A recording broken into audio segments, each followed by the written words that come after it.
What makes it unique is that it's unlikely. It's definitely beyond expectations.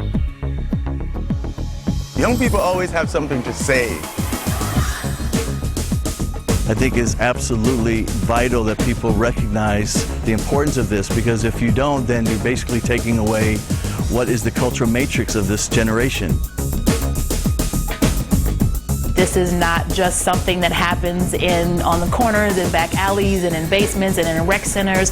This is an art form that people have spent decades perfecting and advancing. That is the future of this type of education.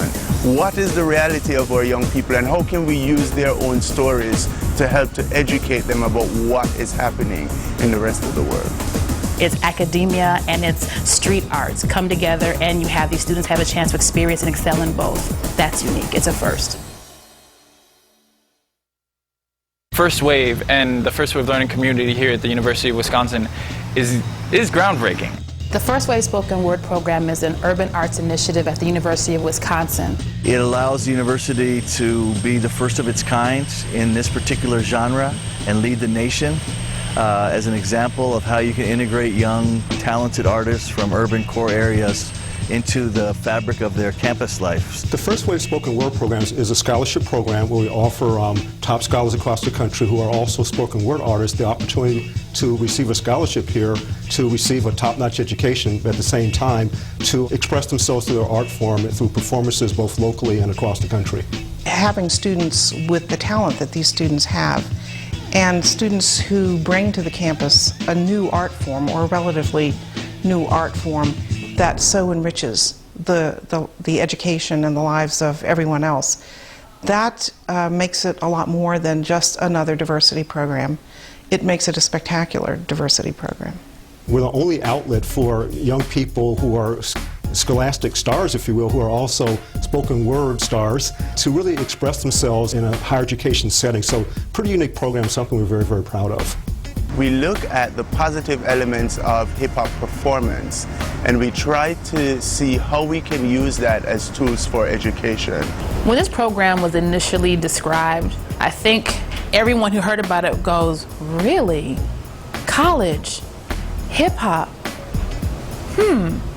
Now, I'm not talking about what has been commercialized and presented to the general populace as hip-hop art in the form of rap music. That has its place.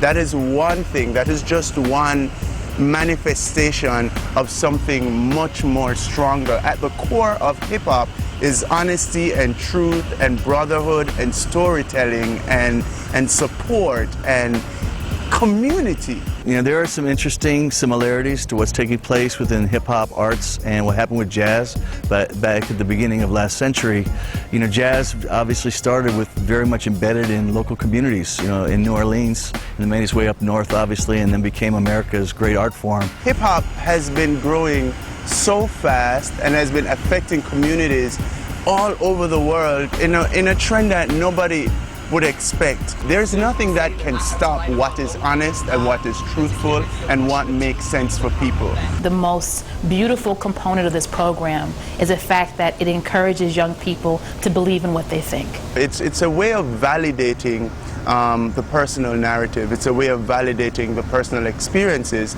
and using those experiences to teach broader theories.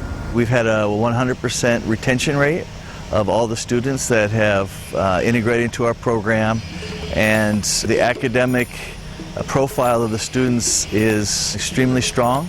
And so, you know, it's not just that they're great artists, but they're also great academics coming into this university.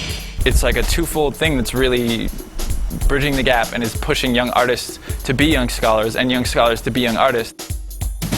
I wake up every day and I get to go in a studio with 15 brilliant minds. They're so confident in their own voice and their own opinions and their own thoughts that because of that, we discover so many new things together. Coming here and really enriching myself as a student and as an artist, just the level of self-growth that was available and the learning that was possible, it was like, it was a no-brainer. I mean, people ask me how I'm gonna brave the winters, and I mean, I'll be inside studying.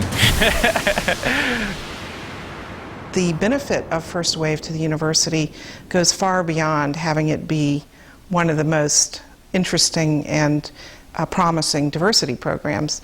The students are enormously talented.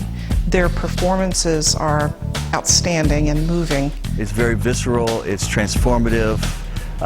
It's almost like a religious experience when you see these young kids sharing their deepest emotions, their deepest wishes and dreams.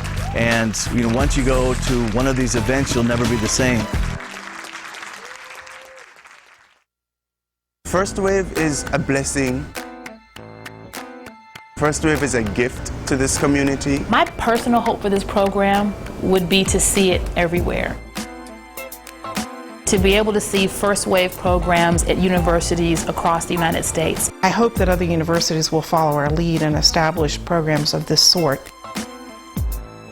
There are so many talented students, and the culture has such a need for this kind of art. It's a way to say that we value the new generation that are using art forms that actually can revitalize and reinvigorate the cultural matrix of a university setting. Yeah, they get a degree. Yeah, they get to perform. Yeah, they meet a lot of great people. But at the end of the day, they go to sleep every night knowing that the words and the art that they spin mean something to the rest of the world. Many of the world's most urgent problems are problems that will be solved with culture and the arts and expression. This form of human and cultural expression, spoken word, is a remarkable one, which I hope we can do everything in our power to promote.